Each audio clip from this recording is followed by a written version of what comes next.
हर हर महादेव। गरीब किसान और महादेव की कहानी।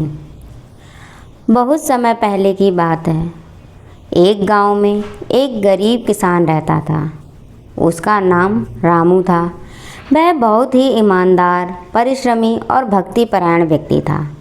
उसका सारा जीवन खेतों में मेहनत करके और भगवान शिव की पूजा करने में लगा रहता था। परंतु उसकी गरीबी इतनी थी कि 2 समय का खाना भी मुश्किल से जुटा पाता। एक बार गांव में भयंकर सूखा पड़ा।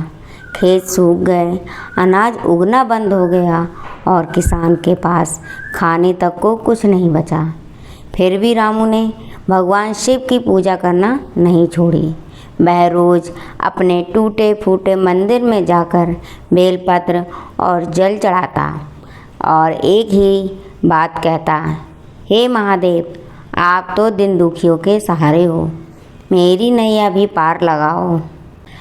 उसकी भक्ति से महादेव प्रसन्न हुए। एक रात जब रामू सो रहा था, भगवान शिव एक बूढ़े साधु के रूप में उसके सामने आए और बोले, बेटा, कल सुबह गांव में के बाहर वाला पीपल का पेड़ खोदना। वहाँ तेरा भाग तेरा इंतज़ार कर रहा है। सुबह होते ही रामू दौड़कर पीपल के पेड़ के पास गया और खुदाई करने लगा। कुछ ही देर में उसे वहाँ एक घड़ा मिला जिसमें सोने के सिक्के भरे थे। किसान की आंखों में आंसू आ गए। उसने उसी समय महादेव को धन्यवाद दिया। अब रामू न केवल जीवन सुधार सका, बल्कि उसने गांव के अन्य गरीब लोगों की भी मदद की। एक बड़ा शिव मंदिर बनवाया और अपने जीवन को भगवान की सेवा में समर्पित कर दिया। इस कहानी से शिक्षा मिलती है, सच्ची श्रद्धा और ईमानदारी कभी व्यर्थ नहीं जाती। भगवान अपने भक्तों की परीक्षा लेते हैं, लेकिन अंत में उसे उसकी मेहनत और भक्ति का फल जरूर देते हैं। महादेव ने राजू पर कैसे कृपा की। एक छोटे से गांव में राजू नाम का एक प्यारा सा बच्चा रहता था। वह बहुत गरीब था, पर उसका दिल बहुत अच्छा था। उसकी सबसे खास बात थी कि वह हर दिन भोलेनाथ की पूजा करता था। राजू का मंदिर भी कुछ खास नहीं था, बस एक पत्थर और उसने भोलेनाथ का नाम लिख रखा था, लेकिन उसके लिए वही भोले बाबा का घर था। राजू हर दिन बेलपत्र ढूंढता, थोड़ा सा पानी लाता और कहता, भोले बाबा, मेरे पास कुछ नहीं, पर मेरा दिल सच्चा है। मुझे कुछ नहीं चाहिए, बस आप मुझसे खुश रहिए। गांव में एक दिन मेला लगा। सभी बच्चे झूले झूलने और मिठाइयाँ खाने गए, लेकिन राजू के पास पैसे नहीं थे।